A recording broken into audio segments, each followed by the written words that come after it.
All right, and I think we're off and running here. So this is the July 19th meeting of the Faculty Advisory Committee to the CSCU Board of Regents. Okay, Lori Blanjo is arriving, so let me let her in. And let me share my screen so that we can begin by considering the proposed agenda. Give me one moment. In order to adopt it? Yes. Okay, I make that motion. Okay, we have a motion to adopt the agenda. Second. You have a second.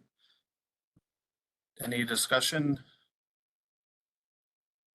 Okay, all in favor? Aye. Aye. Aye.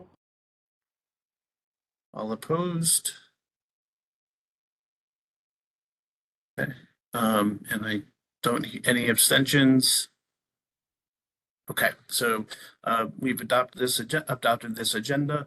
I did not circulate minutes ahead of this meeting, so I would ask just to sort of table that until our next meeting. I am in receipt of an email from Pam Helene indicating that we have requirements to post and approve minutes from the May meeting, so I will follow up and make sure I get on top of that before our next meeting. And our first agenda item then, after approval of the agenda, is the report of chair and vice chair. I'm going to ask the committee's indulgence in some sense for my report. I went back and forth on what I wanted to do in terms of my time for the report to the committee. And I sort of decided I wanted to actually share a presentation I had developed and hoped to present to the full board for this meeting, because we were moving in the direction of having this meeting as a joint meeting with the BOR. That didn't shake out, so I'm just going to do the presentation now. And it's not long, but I think it provides some very important context for some of the things we've been experiencing in our state over many years when it comes to public higher education policy. And so, as I said, it's a brief presentation, but I'll just go through this and then be happy to sort of discuss or answer any questions about it. I've entitled this the issue of racial inequity in Connecticut public higher education policy. And I'd like to just begin with a little bit of background for where my thinking on this came from, and why I think it's really, really important that we talk about this matter, both at the FAC, but in sort of wider circles. So I first became aware of this context after reading a book by Heather McGee, who used to work in a think tank down in DC. She's an attorney by trade and training. Her book is called The Sum of Us: What Racism Costs Everyone and How We Can Prosper Together. That's a picture of Miss McGee delivering the commencement at Vassar University in 2018. Ms. McGee also cites the work of Rebecca Retzlaff, who's a faculty member in Alabama, who wrote a really fascinating paper on desegregation of city parks in the civil rights movement in Montgomery, Alabama, published in 2021 in the Journal of Urban History. Now, there's a lot that Ms. McGee covers in her book. One of the earliest historical episodes she discusses, but she goes back to it many times throughout her book, is the story of an extremely valued public resource in Montgomery, Alabama, called the Oak Park Municipal Pool. It was the only pool in the city in Alabama for many, many years. We here are now kind of in the midst of a reasonably warm summer, and it's certainly has been the case that Alabama has those warm summers as well. And so everyone in the, well, not everyone, but many in the community found this to be an extremely important resource. Older residents have often have fond memories of going to the park. In 1942, these are two aerial photos of Oak Park itself, and I've noted the location of the pool with those blue arrows there. There's trails throughout the park, and you can see the pool there is on sort of the left part of the park itself. Now, a little bit of background on Oak Park. It was designed by Frederick Law Olmsted, who also designed the New York City Central Park. Along with the pool, it had a lot of other features that benefited the public. A water wheel, which I'm not exactly sure what that is, but a stream, tennis courts, a zoo, Ferris wheel, miniature train, and a football field. Okay, but unfortunately, during the sort of heyday of this park, Jim Crow policies segregated the park and made it for whites only. On December 22nd, 1958, 8 African Americans, Georgia Teresa Gilmore, Gussie Carlton, Sylvia Johnson, J.C. Smith, Maddie Cargill, Fred Harris, George Stevens, and Elizabeth Brown, represented by their attorney, Solomon C. Jr., filed a lawsuit in the U.S. District Court challenging Montgomery, Alabama's segregation of parks. And almost as soon as that lawsuit was filed, even before it had been decided, Oak Park was closed, the entire park, to prevent desegregation.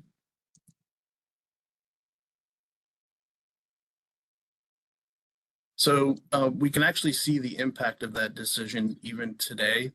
I've brought back the aerial photo of Oak Park from 1942, and I've marked now the location in particular of the pool in the western part of the park.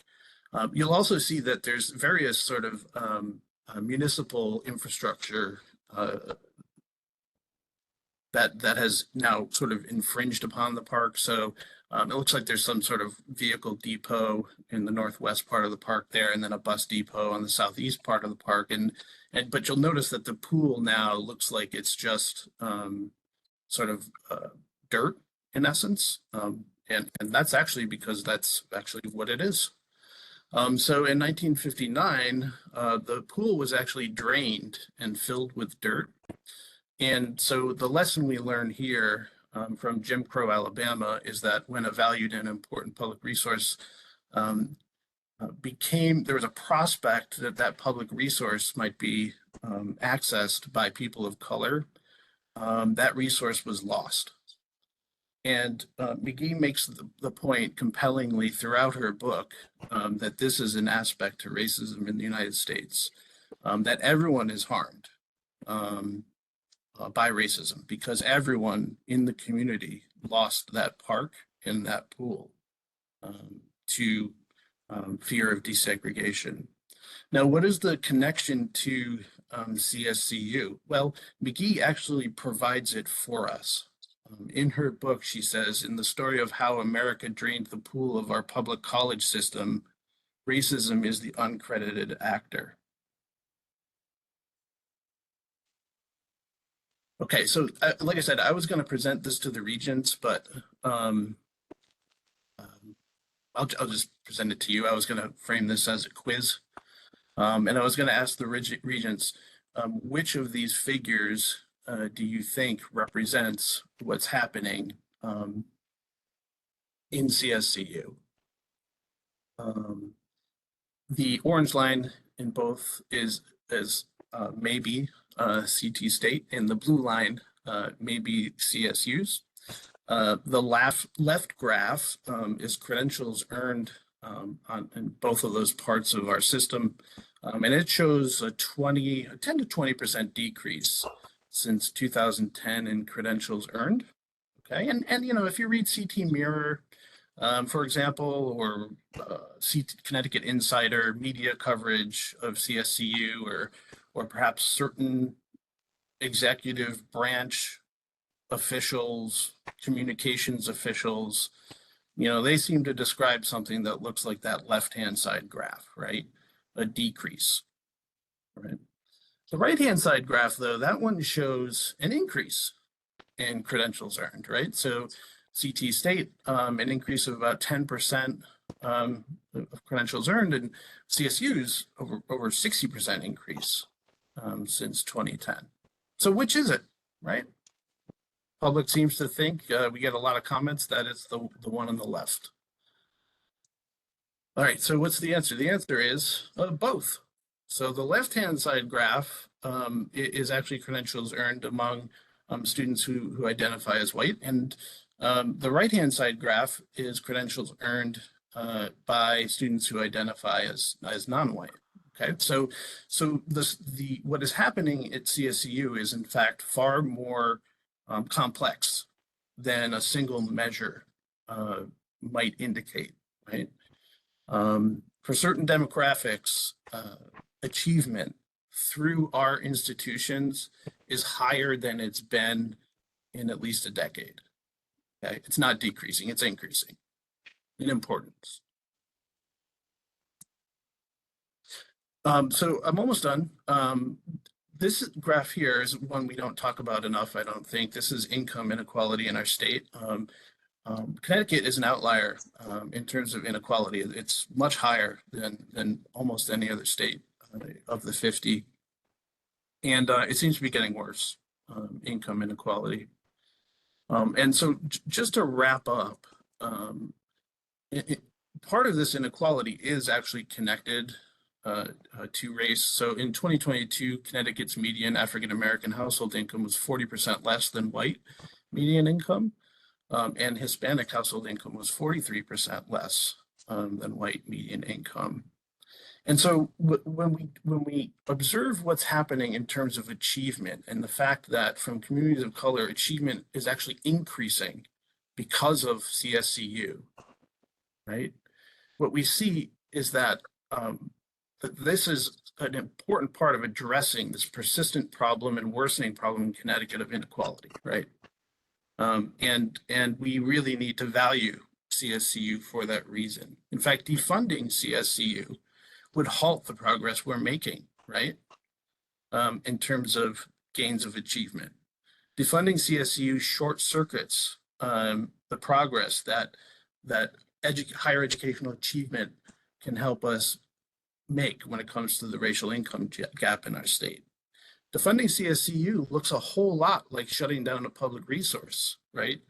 It's disturbingly similar to what we saw in Jim Crow, Alabama, and the municipal pool in Oak Park.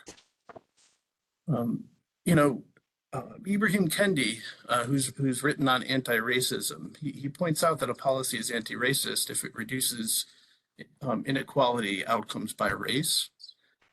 And what all this kind of looks like to me is that defunding CSU is like anti-racist in effect, right? We can give a whole bunch of excuses and rationales for why we're doing this, guardrails, sustainability, whatever that means. But what I'm trying to get across here, and I'm not alone in this, right? This is something I learned from Heather McGee, is that we cannot drain the pool of public higher education as it becomes more important to communities of color. We just can't do it if we want to make progress. So I will stop there. If people would like to ask questions, make comments, I'd welcome them.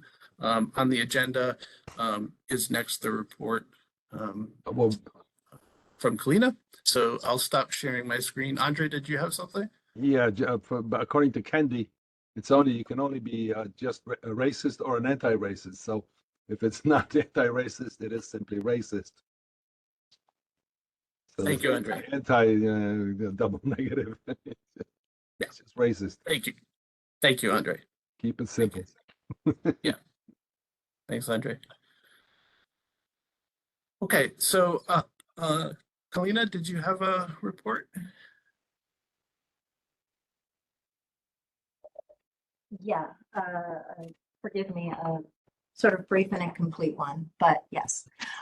So hi all, happy summer. So I will just note that the ASA committee, I believe, has met twice since we last met. The finance committee has met once. There's a new Title IX policy that went through the HR and Administration committee just earlier this week. I have heard concerns about it, but I don't yet fully understand. Like, this is not an area of expertise to me, so I'm waiting to hear more feedback from folks because I know that there are concerns that want to be conveyed to the board, and hopefully they will get conveyed and sorted out before the next full board meeting on the 31st. So be on the lookout for that. I will share it with folks if that seems to, be legitimate once we get them. As far as the Academic and Student Affairs Committee, quite a bit has happened in the sense of there's a new transfer policy that has gone through the committee that at first gave me some cause for concern. I wasn't clear on what the sort of governance process for making sure that it was, it had gone through the right channels at different institutions. It seems that at least at the CSUs, it hit some marks, but I think it was well worth folks taking a look anyway, so that if there are any remaining concerns, we can also just, discuss that. We have access to the office of the provost or whatever we're calling it now, so that we can, start those conversations before things become problematic, if there's any risk of that. There is also what was the other thing? Oh, the student handbook has been updated. Now it's an interim policy because there's so many changes in response to a Department of Education change that just happened in April. There's so many changes required that it will continue to be revised over the next few months. But as always, when it comes to student handbooks, those of us in direct contact with students usually have some, stuff to contribute. So if you see stuff there, take a look at the meeting and let me know. I mostly want to talk about the finance committee and what went through the full board meeting. I think that is an area that has preoccupied us for a very long time. And, Brendan, thank you for bringing, the context once again that I think we have to keep first and foremost in our minds. In a state with one of the highest rates of racial and economic inequality, public higher education should be an equalizing force, and we have to keep an eye on what we do here. So it's they're high stakes. It's not just what do we want to do with our college, it's what do we want to do with state services that underlie this kind of issue. So issues that are to some extent civil rights issues. So the budget went through, the budget for the next year, yes, was approved at the June 27th full board meeting. It had first been reviewed on, I think, June 12th at the Finance Committee. I think the things of note, so there's one big improvement, and that is that there is now a commitment to doing multiple reviews of the budget, right, in monthly increment, not monthly, but a few times during the year, to make sure that the budget remains responsive to our situation and is modified as necessary. It used to be we look at it once in June and then that's it, and we're kind of stuck with whatever we end up with. So that is a big change in process, and we have our new board chair visiting with us today. It's part of, the sort of new way of doing business, which I think is quite good. One of the reasons that we're going to need to review this is that part of what was approved at the end of June does not take into consideration at least $14 million that we are getting in the form of from the general fund, right? And we hope that it will be more than $14 million. that we will be getting in addition to what we have. So as you know, we got about $80 million in ARPA money this year. I think we've gone through these numbers already, but the interesting part is that, so 47.5 million was basically what the administration was advocating for, and they sort of characterized it as the bare minimum that they needed to not have to do layoffs of full-time permanent employees. We got 80 million with the possibility of 20 more towards the end of the year, contingent on some things. There's varying opinions on how certain we should be about getting that extra 20 million. We expect that if we get that 20 million, that will go to reversing the tuition increases that we approved for the upcoming academic year, but there's no indication of how we're going to do that yet. Hopefully it's doable.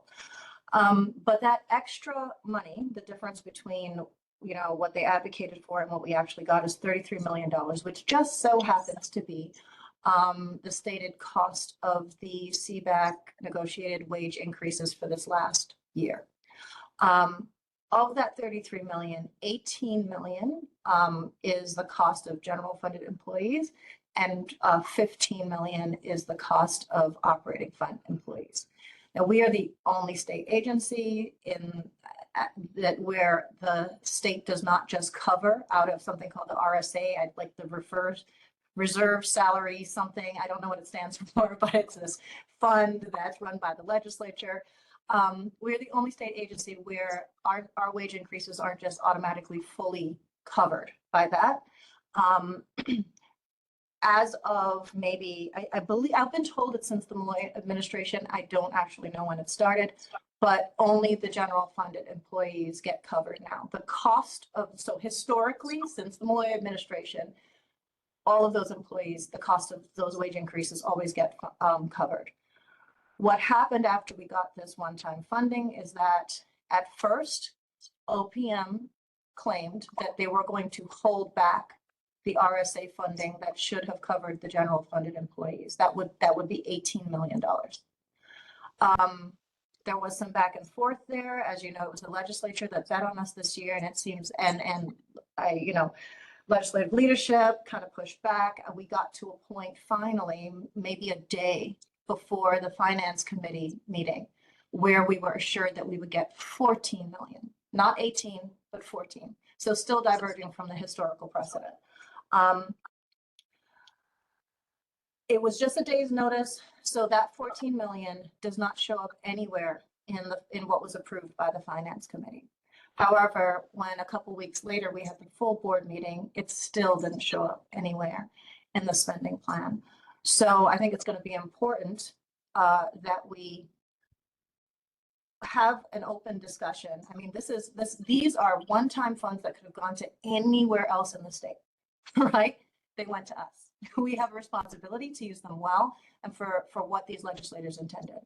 Or else, it's going to be a really hard job to get them to fund us next year when it's a budget year with the legislature. So that's one thing to keep our eyes on. There's $14 million that is unaccounted for. The other question is whether or not we're going to get at least as much as the historical precedent should require, which is 18 million, if not more, because we knew that when legislators were advocating for this one-time money for us, they were not expecting it to go to wage increases. And it would be really nice to get back to the even further historical precedent where everything else is covered also, including the operating fund. So we're still hoping that there is some adjustment there, and it's more than 14 million that we'll get to have to talk about, but we have at least 14 million to talk about. And so far, no such conversation, no such public conversation for sure. Okay, and I think that, one more thing that, and this stands out, and Brendan, please jump in if these are the things that are standing out in my head right now. There are many things. One of the things that was noted as a sort of improvement in this board document was that there are 30 fewer employees in the system office, that the system office had reduced their numbers. Of those 30, 13 because, you know, the system office line includes shared services, which primarily serves the community college. So of those 30, 13 are actually going to be just shifted into CT State, right? To continue to serve CT State. But the rest are gone, right? I did ask how many of them were management that were gone, and I believe I was told almost all of them were management. I believe that I got that response because most of them come out of HR shared services, which we all know. We've read a report about just how disastrous the HR shared services were. So what has actually happened is that we've had a significant reduction in the number of people currently serving CT State. Even though it's been characterized on that board document as a reduction in the system office, it's actually a reduction in the number of people serving CT State in the area of HR, which is already an absolute mess and has been for years. So that's another thing to take note of, and really hopefully keep an eye on what we're doing to build that back up and build it up in a way that is going to be a little healthier. And I think that is it for me for now. Awesome. Thank you so much, Galina. Thank you. Okay, so on our agenda next, we are fortunate to welcome Chair Gui to our meeting. And I haven't been on the FAC for long, but this actually may be the first time that the BOR chair has actually attended one of our meetings. So we want to thank Chair Gui for joining us. I hope we can do this, a couple of different times going forward. I hope we are seeing more and better communication developing between the board and faculty. We've seen, I think, that a bit between faculty and the system office. So I think these are good. This is a set of good movements that we're seeing. Chair Gui, would you like to introduce yourself and then we can introduce everybody in the meeting too? Sure, Brendan. Thank you for the kind introduction and the hospitality. I would like to attend your meetings if time permits going forward, because I think the perspective is meaningful, and I think that the faculty voice at the table, specifically the Board of Regents, needs to be much stronger. So this is a important vehicle for that. Certainly you represent a broader constituency, but this is really what you do. I work during the day at Stanley Black & Decker. I work in a bit of a portfolio job. I came out of running some businesses there. Some were global in nature. Some were scaled pretty big. I came to the corporate office. The CEO brought me about 6 years ago to work on innovation. So I've worked on innovation. I've worked, I sit on about 5 or 6 of our venture investment startup boards. So I sit in a software company in Silicon Valley board. I sit on a board of a drone company in Switzerland, a bio-based oil company in Houston, things like that. I work with other universities and ecosystems on innovation. I also work in workforce development around growing the trades nationally, soon to be globally, around getting more people into construction, plumbing, carpentry, HVAC, electrical. I work a little bit in government affairs for the company, and I'm also responsible for our global philanthropy and social impact program. So if there's a flood recently in Brazil, we're working through the Red Cross to get aid into Brazil. Sometimes that's money, like this time. Sometimes, like in Turkey with the earthquake, it's in tools. So I have that. I'm trying to think if I left something out, but I'm really excited about this opportunity. I was sitting with Speaker of the House Ritter yesterday, and I'm going around doing a lot of meetings and listening and building relationships. And I told him that if the system was running well, I really wouldn't want this role. I think that this is an opportunity. I think I think we have the opportunity to do better. And I think working better together is where it starts. And there's a lot of mistrust. There's a lot of broken promises, plans that were promulgated that didn't achieve their goals. This is what I told him. You know, we've created a problem, and it's difficult for him because he's funding a system that he knows could be better. So I want to build the system more from to Professor Sasankar's perspective. This is an investment case in our future. It's not a cost to the state. This is investing in the success of the state, its citizens, the social mobility. Certainly the wealth gap can be closed if we solve for better outcomes. So I certainly don't have the answers. The wisdom is around the table here and around the bigger table. So my job is to try and to get the right things in the right place at the right time so that we can make decisions. I will tell you this, I got on the board last August, and the board of regents, and I was telling Ritter and Rojas and other people this, it was somewhat passive in the sense the system would present plans. And I think Colleen and Brendan, you saw this, you know, that it would come, people had a weekend or an overnight or a day of, and plans would get approved. And there's a lot of good people working on all these things, but I think the board has to be a much stronger voice to set the tone, tell the system what to do, what outcomes we want. So that's really where we're going to go. That's where we're going to go. So I'm going to need you and your help. I know I don't deserve your trust yet. I will tell you not to listen to me, but watch what we do. That's the best way to build a relationship. And I want to work together. If you need me, I'm available. I'll come sit with you. I'll come have a coffee or a dinner. But you know, you are the engine that moves this vehicle with the students in the passenger seat.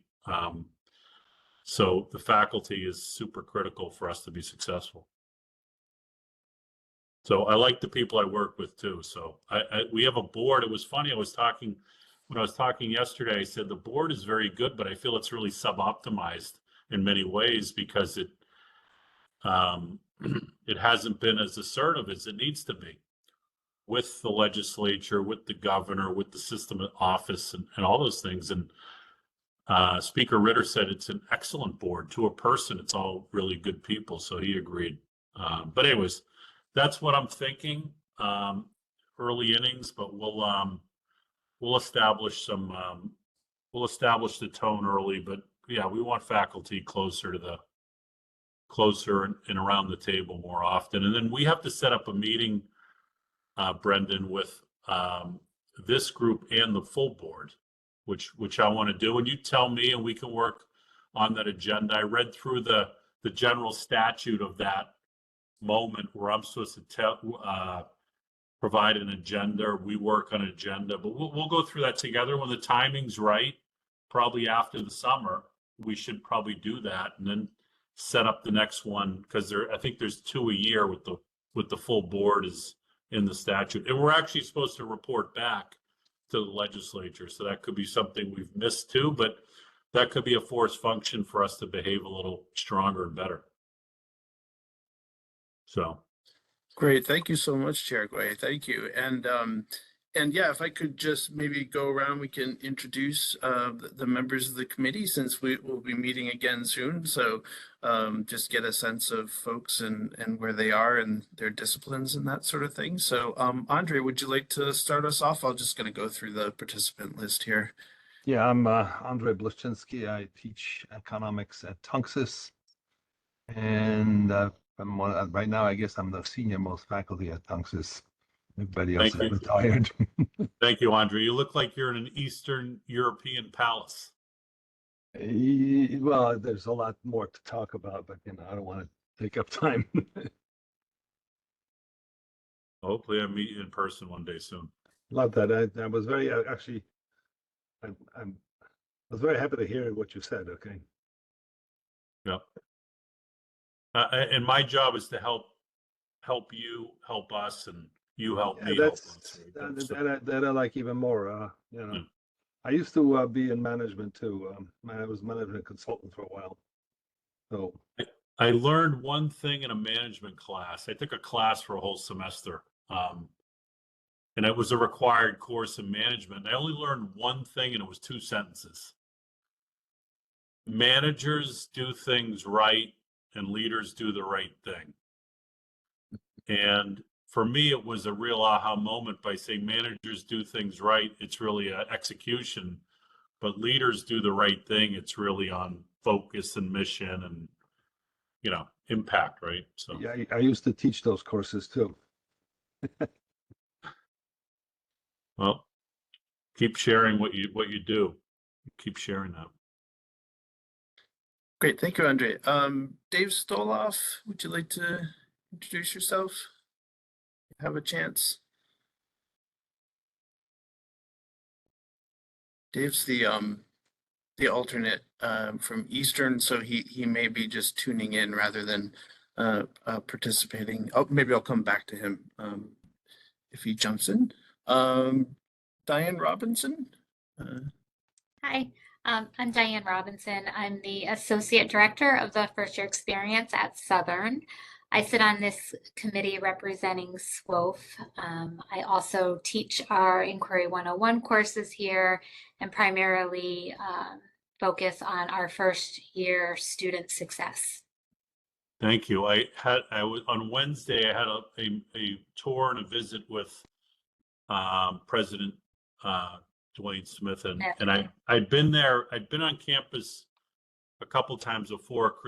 Christina Broadbridge had toured me around the Science Center. So yes, a lot of new buildings and exciting things happening here on quite campus. beautiful. Quite beautiful. Yeah. Thank you. Okay, great. I think I see Dave now turning on camera and mic. So Sorry, Dave. Sorry. We had to. Yeah, it's very unstable. I don't know why for me, but I'm a professor in the education department. The alternate from Easter. Thank you. Thank you.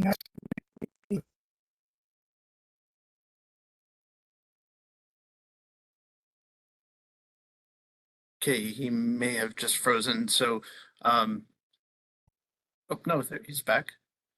Yeah. No, Thanks, Dave. nice meeting you. I appreciate that you took the time to talk to us. You bet. Thank you Thank you for getting to taking know the you. time too. Yeah, thank you. Thank you. Okay, Mark Jackson. Yeah, hi, Mark Jackson. So I'm the representative from Central Connecticut State. I'm a neuroscientist by trade, and I'm currently the chair of the biology department. Nice. Thank you. Okay, James.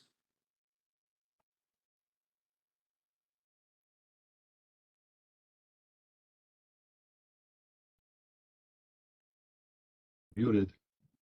Sorry, James, I think you're muted. Sorry.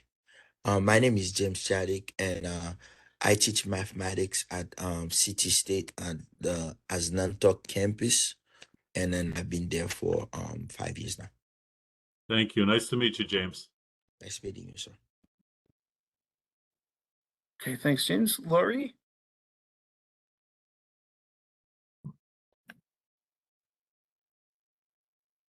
Sorry, Lori, I think you may be muted too, or you're having mic challenges.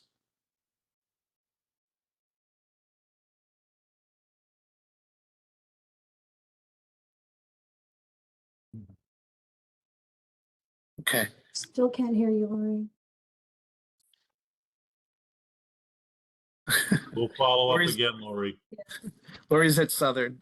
Okay, let's see, where was I? Linda Wilder.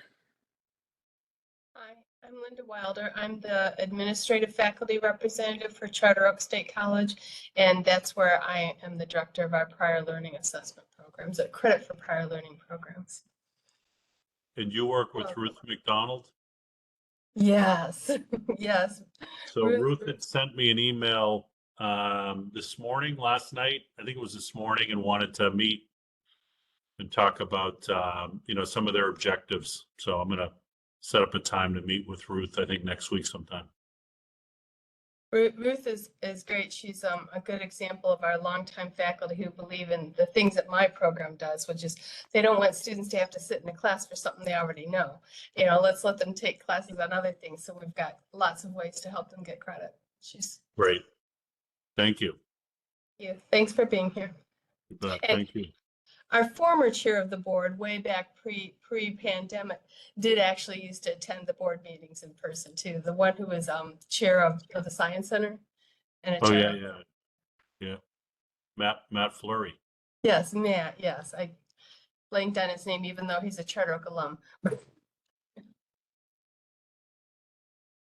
Thank you, Linda. Lois?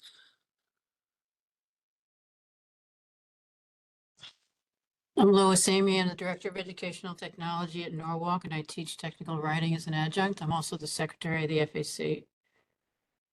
And I just want to note, as far as Heather McGee goes, I quoted her, the content of her book a number of times in documentation I wrote or co-wrote about the consolidation. Thank you. Thank you, Lois. Let's see. Sarah Zorn? Hi, my name is Sarah Zorn. I apologize my camera's off today, but I'm an assistant professor and program coordinator for medical assisting at Capital. I'm also the chair for our faculty staff forum, and thank you for being here. Your presence is essential to building this relationship. Thank you, Sarah. All right, and Vu? Hi, Marty. Thank you for being here. My name is Vu True. I represent SWOLF, working at Southern Connecticut State University as the Director of IT Support Services. Thank you. A lot of Southern people here. That's great. Hey, well, thanks again, Chair Gui. I do want to open up the floor for any questions that people would like to ask or things that you would like to ask of us. I will say that we're going to prioritize developing an agenda for the meeting with the full board. So we'll get that worked out and ironed out, and that'll be another great opportunity to continue dialogue on things. Yeah, Brendan, I think my challenge to this group is if there's a way to do it differently. I know there's some sort of a rubric that we have to behave under, but like if we're going to have a meeting with the Board of Regents, let's do it in person. Let's cater it. Let's have a place where people can get to know each other, and there's plenty of advanced time so people can plan on being there. We'll pick one of our nice internal venues in the system and get to know each other. So there's some business to do, of course, but of course, we're all people, and we all have hopes, dreams, and desires. And I think the better we get to know each other, the better we can help each other. I like that idea a lot. And I'll pay for the lunch, Oh, or the dinner, or the happy hour, depending on how we want to go. It's very generous. Very generous. Thank you. Andre, I saw your hand up there. I'm definitely on top of that one for you. Not to worry. I'm kind of anxious for us to get to the point where we can solve problems together, because that's where the real work is. I think so. There's a culture problem, and I was the first week. So I've been on the post for 19 days, so to say. But the first week, Professor Seth Freeman had reached out to me, and I was telling Colleen and Brennan the story. But he reached out to me and he said, "Marty, would you be able to meet?" I said, "Absolutely, absolutely." Where do you want to meet? We ended up meeting in Hartford. I picked the coffee shop for a 2:00 meeting. The coffee shop closed at 2:00. So we walked to a Burger King, and we sat in the Burger King for a couple hours, and he was telling me all about his son who's starting at Central in the fall. And we were talking about the Yeah, just I said it just seems like a tense relationship, and and he said it is, and I said let's work on that first. Let's try and work together, because we go up to the legislature, and who wants to invest in a civil war? I mean, who wants to invest in a marriage that it's rocky? So I think we can have clear agreements. We can have some differences, but for me, we're going to be better if we can find that way to work together, Andre. So I agree with you. There are big things to do. There are big modalities to design for the future and for the students, and those are the things that I want to work on. And I know we got to solve for the past, because it's been a lot of broken plans and people spiking the ball without scoring the touchdown. But we do need to still work on those things, all those things that said were going to happen that didn't happen, because those are still stones in the shoe that people I talk to. But it's not my agenda, it's our agenda. My responsibility is to push the whole thing forward. So that's why I need your help. Thank you, Chair. Great. Mark Jackson, did you have your hand up at one point? I also saw the confetti emoji. I wasn't sure which. No, I was just playing with my icons, and yeah, I was okay. switching to the confetti. I'm glad there wasn't a broken heart there, Mark. Yeah, that's on there too. Yeah. Anyways, I'll get a chance to see you all soon. And Andre, I'm going to start with you. I'm going to come out and see you in August. If I can get your email or you get my email, we'll set up a time. Tell me what works for you, and you can talk about your palace behind you. Well, these days the emails are easy. It's first and last name, and then ctstate.org or .edu. Yeah. Yeah, and Brendan, if you could get me a roster of everyone on the committee, that'd be great too. I'll definitely do that, Chair Gway. I'll follow up with that right away after this meeting. So. Okay. And I'm free all August. Excellent. I'll come out and see you. I'm gonna jump off. I've got another meeting to prepare for too, but I appreciate the consideration to be invited. I'd love to come back, and I'd love to come and learn and listen what you're doing and what you're thinking. Again, the wisdom is around the table, and we need to leverage it. Great. Thanks so much, Chair Gway. Really appreciate it. Thank you. Enjoy your weekend. Ben. You too. Everyone have a great weekend. Bye. Bye. All right. I'm trying to. Okay, so I'm gonna look at the agenda again here. Okay, so our next agenda item, I'm gonna turn the floor over to Andre, who we talked a little bit about some curricular matters he's been considering. So Andre, floor is yours. I don't know. Should I try to share this document or? Sure. Let me. If I can do it. Are the permissions on for you? I don't know. Hold on. This is it. Okay. Got it.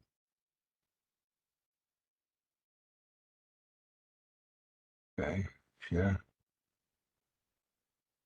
Oops. I think it is there. Okay. Yep. All right. Well, the thing I was looking at is the curriculum design process. Okay. Basically, right now, it's very, very poorly designed.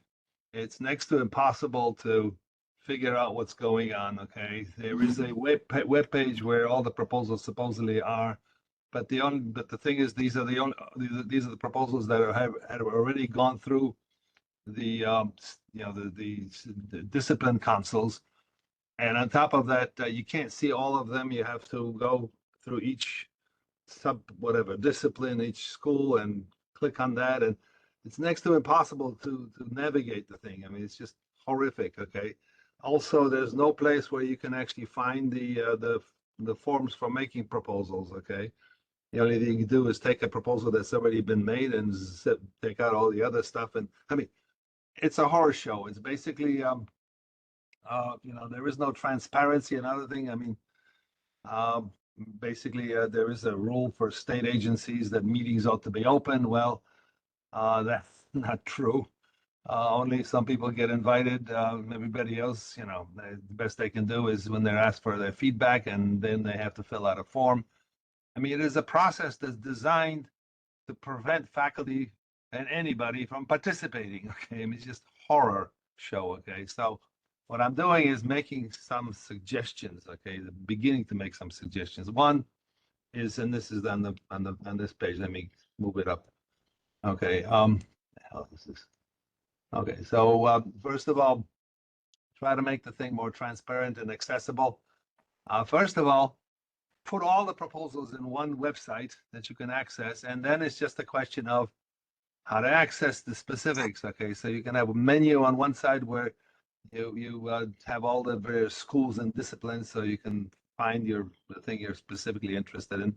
Secondly, there should be a way of filtering. In fact, this is something that you can do with normal websites, where you can filter based on where the proposal is in the process. So has it been just submitted, or has it gone through the SDC, or has it gone through all that stuff can be organized so that in fact you can navigate that website and figure out what proposal is where. And so that's one major thing that and the other thing is also there ought to be a way for everybody to, and anybody actually, to make proposals. Okay, it should not be restricted. Okay, and on top of that, the way it's set up, every proposal has to go to a specific so what's the discipline, whatever it is, council. The problem is a lot of proposals are interdisciplinary. Some proposals, and there is no provision at all for making any proposals on economic policy. So that's totally out of the realm. Okay, but it belongs to curriculum. Okay, there's also no way to talk about or propose experimental courses, which has always been a place where you can begin to innovate things. Okay, so there's tons of things that are just totally wrong with that system. And one way to solve that is, as I said, to try to organize the way the whole thing works. Okay, so that's one big thing. Okay, and that involves, of course, a database, and involves a website, or actually several websites.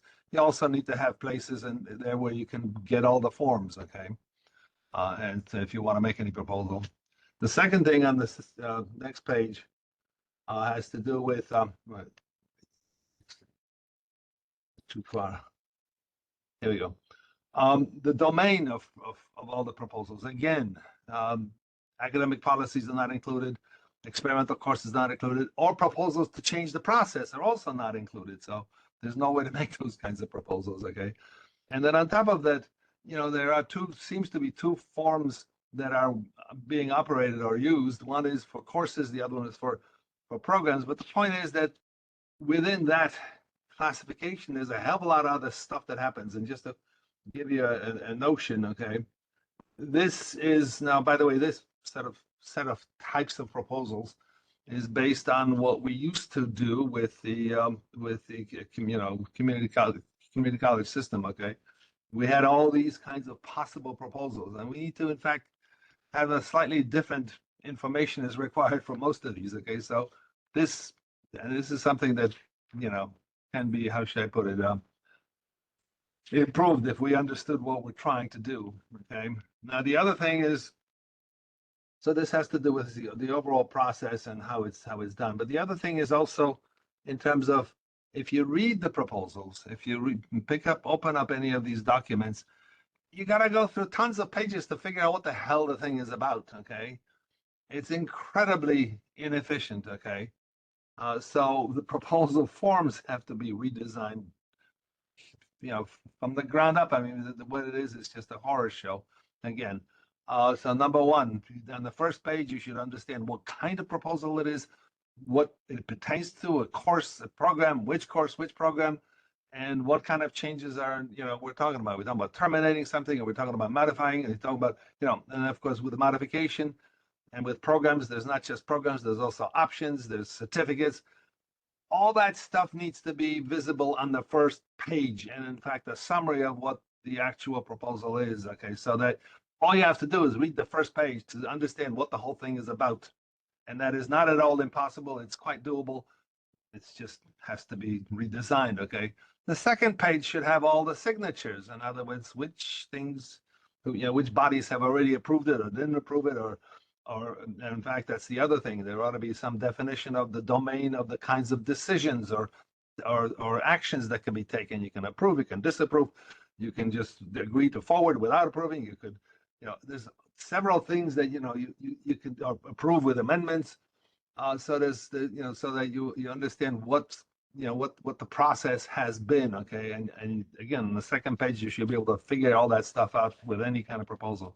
So again, that would make the whole process a hell of a lot more accessible, understandable, and easy to work with. Okay, naming the proposals is an issue too. If you look at the names, shoot, you have to be some kind of wizard to try to figure out what these things are just from the name. It should be, in fact, there should be a system for how you name proposals, so that, in fact, again, just from the name, you understand more or less what the thing is about. Okay, so these are just practical changes that should be made, okay, to make the process easier. Okay, now a couple other things. Now this has to do with more with policy, not just the practical stuff. One is, it appears that general education policy is totally separate from the curriculum policy. Well, it shouldn't be. Okay, it should be part of them. I don't understand the logic of it. Okay, now, I mean, point is that people should be talking about. I mean, it is. I mean, the general education policy is also part of the curriculum, for God's sake. Okay, so how can it be totally separate? And faculty have almost no role, or at least not formal role, as part of the overall curriculum. Okay, so that I think is a huge mistake. The other thing is that in terms of all the approvals, okay, from practical perspective, what's happening here is that by the time the proposal gets to the SACC, and I'm one of those, there doesn't seem to be much to talk about. We then see that the proposal has been passed by the whatever the curriculum, whatever it is, the SDCs, right?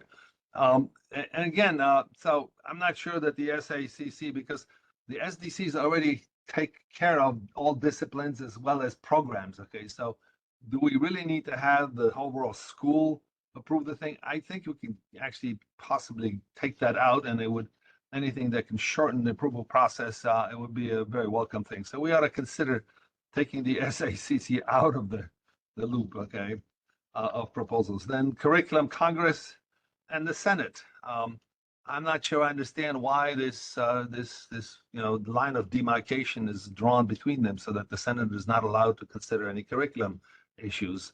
The Senate appears to be a fairly effective organization. It is, in fact, well, anyway, I think we ought to reconsider that. Okay, I'm not sure we want to add the Senate as another step in approvals process, but at least it ought to be not barred from curriculum issues. Okay. Third, another thing is a question of local curriculum development. Okay, again, right now the local curriculum development, the governance bodies that are involved. The only thing that they actually can do is when they're asked to comment. Okay, to provide feedback from the SDCs are sending it for local comment. Okay, well, I think there should be it should not be again this the local governance bodies and the local faculty should not be excluded that way. Okay, they should be able to, in fact, approve, disapprove, or not necessarily be required for their approval, but at least there ought to be more formal connection. Okay, and people locally should be able to make proposals as well. So again, this is something else that we ought to take a look at. Okay, then finally, there's other issues, like, for instance, when the decisions are made by the SDCs or the SACCs, there ought to be a process where, in fact, those decisions could be reviewed or appealed. Again, I think that would provide for more better policy and better development. And then finally, all this stuff that much of the stuff that I've written in this paper is based on the process that we had that fall. Okay, and I 25 years ago, I sort of redesigned the system for Tunxus in terms of academic, curriculum development. But the point is that I based that on something which was called a manual. there was a Board of Trustees manual that included the basic regulations and basic process of curriculum design. And so the point now is I don't know if there is a policy manual with the new board. If there isn't, there ought to be. And there ought to be a chapter, a curriculum chapter in that manual, and that should be publicly available. Now, it should be available to the public, just as the form should be available to everybody. So that's I guess summarizing all the stuff I wrote. Any questions? I guess not. So So you're saying we have a lot to do? well, yeah, I mean, but this is one of those problems that requires people to sit down and and resolve. I mean, so if we can get together with people on the board and hey, if they don't have a manual, let's start working on one. Okay, and let's change the process, not necessarily all at once, but let's change the process so that it is more accessible, it's easier to use, and it is in fact open, and transparent. These are all things that improve the decisions being made. And the way this thing is designed right now, the way the thing has been done so far, is it seems like it's on purpose to prevent faculty from actually participating. Okay, it was because again, just in terms of proposals, you can't get the goddamn form. So where do the forms come from? Well, because the system people have proposed proposals, and that's the only forms that we have available. I mean, I honestly, I couldn't find the form. I had to take the proposal that was already there and strip out all this stuff that was, and then put it. Ridiculous. The point is, again, we should be indeed. This is something that one of those things, main, important things that we should be sitting down and resolving and redesigning and making it work like it should. Andre, thank you. I think this is like, from my perspective as a CSU faculty member, this is extremely important, considering that we did just implement or the board just passed a new policy for transferring the credits, right? So from CT State to the CSUs, and this is actually exactly one of the things I've been concerned with is, are we comfortable and confident with the curriculum development and how curriculum is managed No, at I'm not. CT State?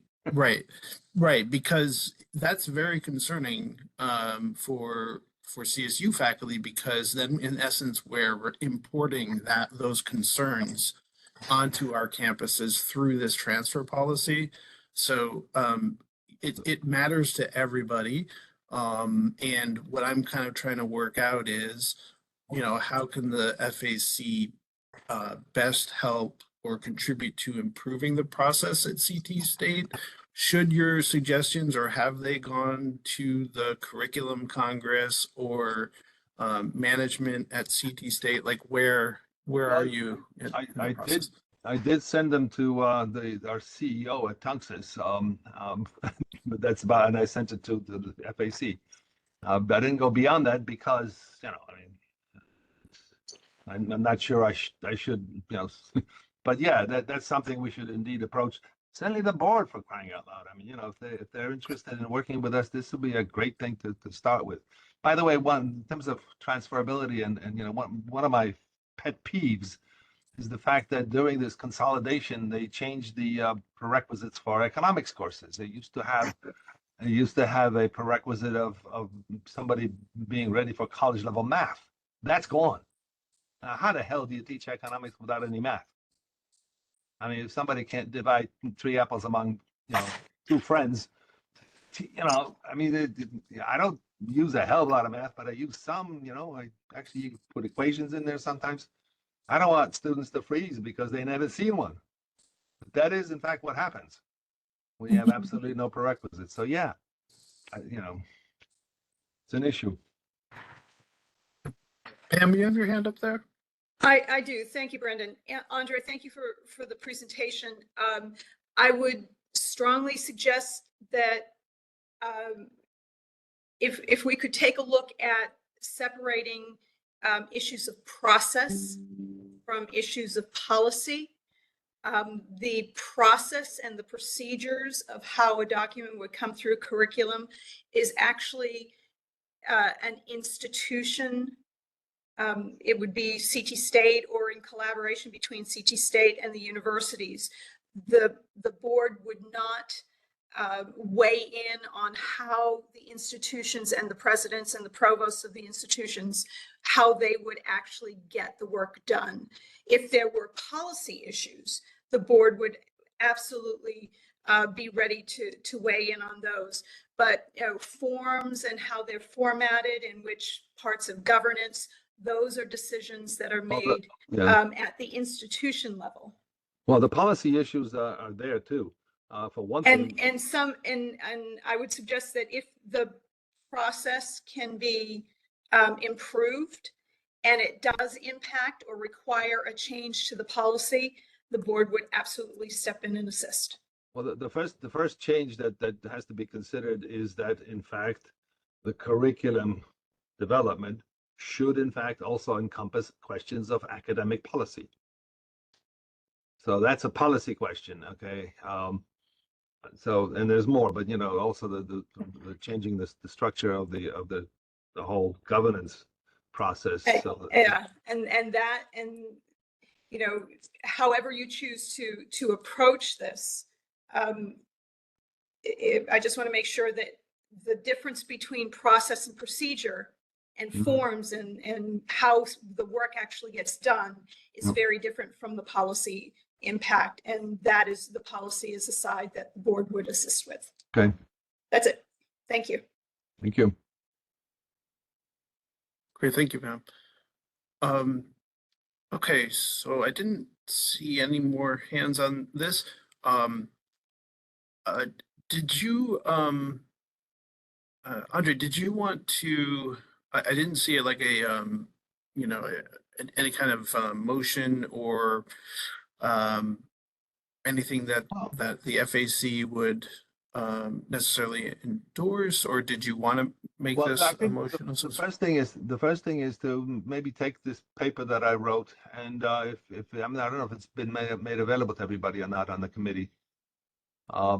But that's probably, because to vote on this, if everybody at least understood what I'm talking about, I mean, it's not a huge revelation, but basically talking about some pretty straightforward and obvious kinds of corrections for the process we have.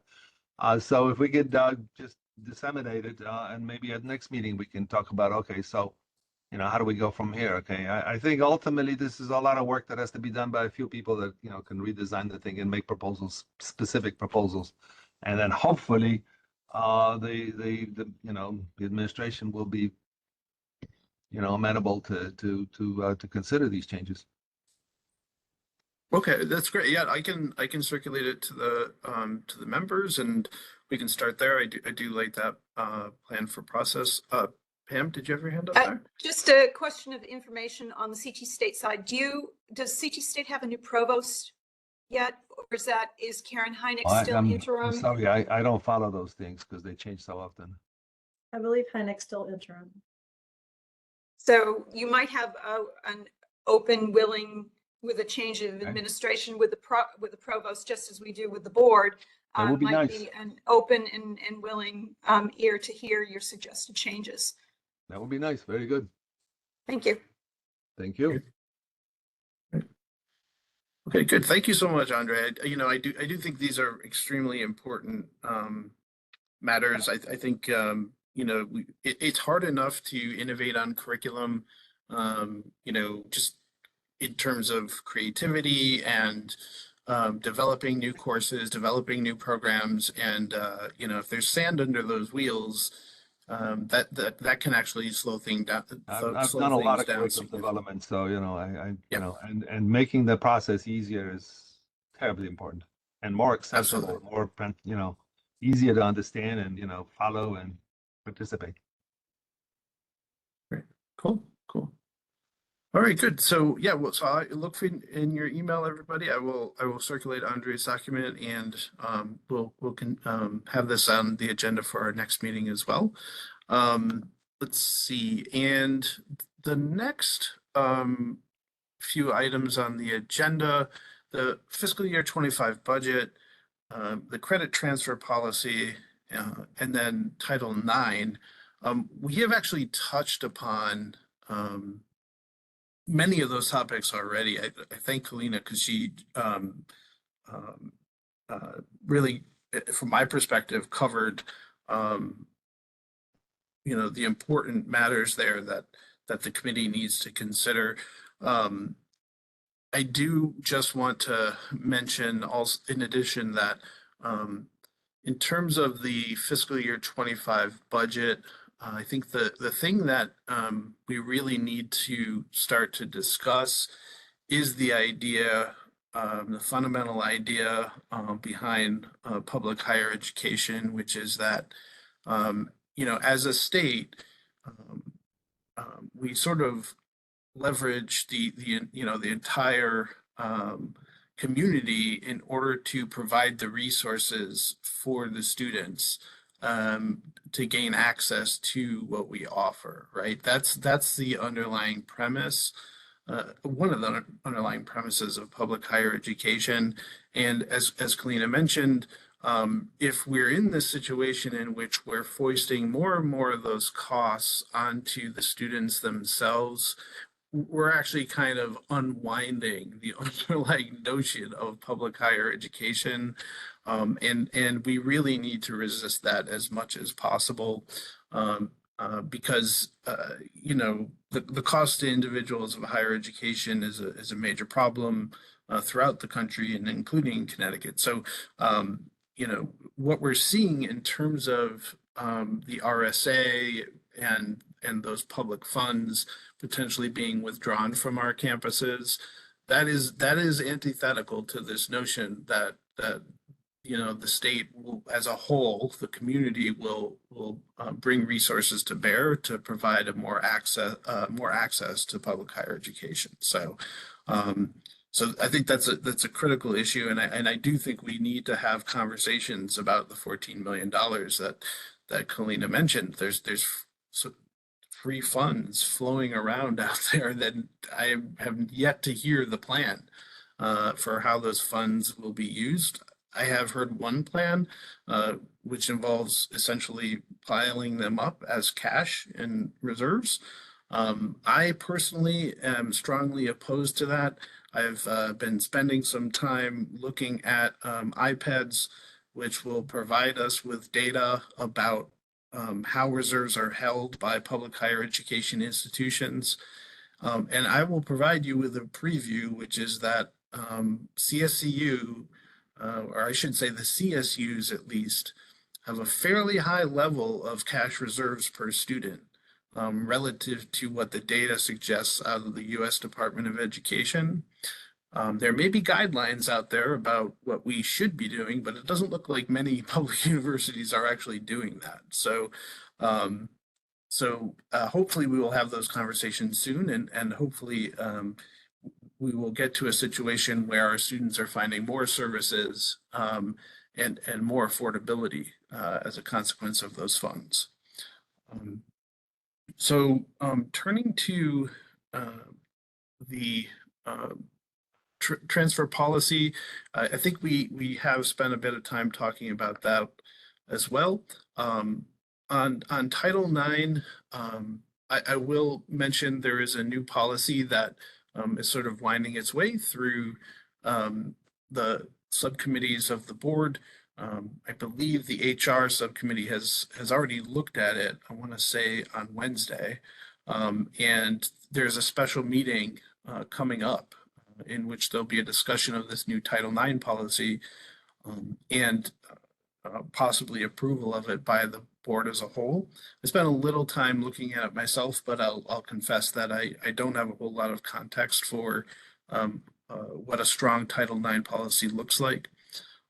As part of that process, though, I did notice that essentially a lot of the sort of Title IX elements of the student handbook were in essence removed from the student handbook, and there was sort of a pointer that was introduced as a replacement saying look at our Title IX policy for these particular matters. In addition, I will say that there are some sort of protest First Amendment related changes to the student handbook that people may want to look at. Policies on so-called occupation of buildings and people constructing temporary structures on campus properties.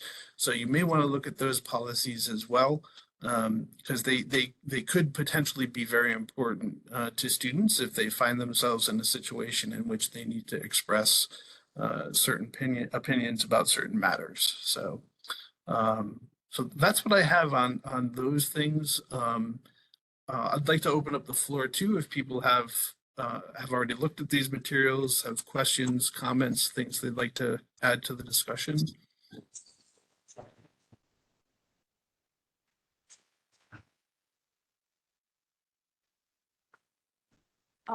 Lena, go ahead. Yeah. Yeah, I'll jump in for a sec.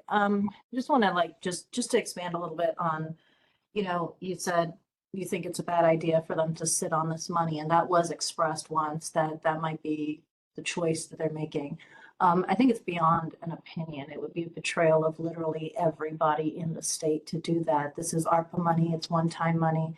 If they were going to wait until fiscal year 26 to give us this money, they could have budgeted it in the next budget session next spring, right? So for them to gather up, remember, they didn't open up the state budget so that they can gather up all this ARPA money and give it to us now.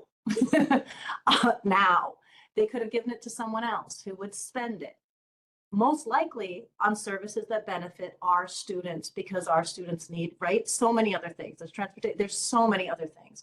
So it would be a betrayal of the intentions of the legislators and of all of us to sit on this money that was given to us now. We could have gotten it next session. We didn't. We got it now for now. So I think that it's beyond opinion at this point. It would be a terrible misuse of public money to just hold on to it. And then the other thing is just that I just want to highlight again what an interesting position we're in, because for a very long time we couldn't find any space between let's say the legislature's position on the direction that we were going in with this, this Connecticut, this defunded CT State College that was being built for years, right? They knew what they were doing. They were building they were filling in the pool, right? They created a structure to accommodate disinvestment. Now that we're seeing the effects of it, finally, they're beginning to see that a lot of the mischaracterizations of the thing are not true, and that what we were saying all along are true. So there's this difference. But if you look at what we're actually struggling with, because CT State is dealing with the, Western has its own issue, but CT State is dealing with the brunt of the sort of state disinvestment issue. You're seeing this big, it's almost like it's a war between what I'm going to say is maybe the governor's office versus the legislature. And the rest of us. And because when you see the RSA funds being held back out of the Office of Policy and Management, or even the extent to which CT State is disadvantaged by the new fringe rate recalculation, so that on paper it looks like our costs are less, but in reality we are actually, more of our state funding is going towards salary and fringe, right? And then CT State is most disadvantaged. CSUs are also disadvantaged, but not as much. And then UConn claims to be disadvantaged, though they have other advantages as a result, but it's minimal compared to us. So it's an interesting conversation to just see how even the gains that we had with funding in this session are being very much rolled back through. Again, I'll characterize it as the governor's office or whatever, whoever OPM is, whatever OPM is, that. And that we now have a new representative, a new, what do you call it? What are we? Ex officio member of the board, who will be joining us from OPM. So hopefully we'll be able to, in fact, we're scheduled, Brendan and I, to have conversations with them, and hopefully we can come to some better understanding of what's actually going on here. So just that. Great, thank you, Kalina. I completely echo your thoughts on this. So, Pam? Thank you. In addition to Chair Gway's attendance at your next FAC meeting, would it be helpful for me to get CFO Blanchard to attend as well to further this conversation about the RSA and the $14 million? Just for clarification. I think like as a preliminary response, I would say probably, because there are a lot of open questions about Okay. whether the RSA funds are actually arriving. I mean, I think I literally on the last board meeting heard two different things at the Yeah. outset of the meeting, that the money was not coming, and then later it was coming. So And and last I then heard, we are hopeful. Why don't you noodle around that invitation? I'll check and make sure that he is available, and I'll put a hold on his calendar, and we'll leave it at that until I hear from you otherwise. great, thank you so much, Pam. Thanks. Mhm. That's good. All right, great. All right, so old new business is the next on the agenda. I don't know if anyone has anything else they would like to put on the table or discuss. Go ahead, Andre. Yeah, before I forget, okay, can I get a copy of that presentation that you made? Because I'd like to have that use of an example of use of the Gini coefficient for my classes. Oh, sure. My pleasure. My pleasure. Yeah, I'll send that around with your document. Yeah, when I'm sending that around. So cool. Yeah, other items anyone has?